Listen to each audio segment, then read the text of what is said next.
Jadi amlodipin aman dipakai lama-lama nggak sih?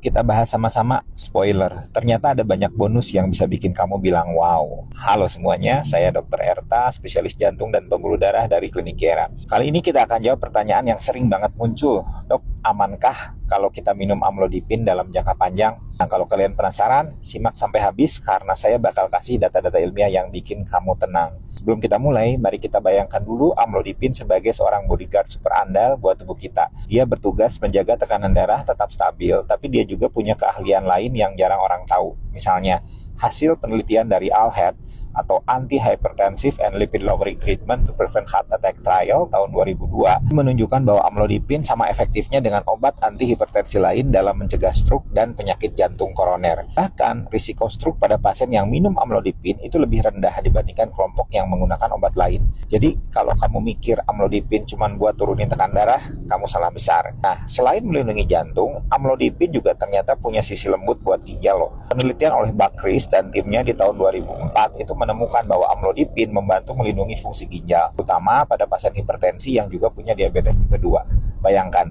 ginjal itu kayak filter kopi. Kalau rusak, hidup jadi berantakan. Tapi dengan amlodipin, filter ini bisa bekerja lebih optimal. Jadi nggak cuma jantung yang senang, ginjal juga ikut senyum-senyum sendiri. Lalu bagaimana soal efek samping? Banyak yang nanya, dok, katanya minum amlodipin itu lama-lama bisa bikin bengkak di kaki ya?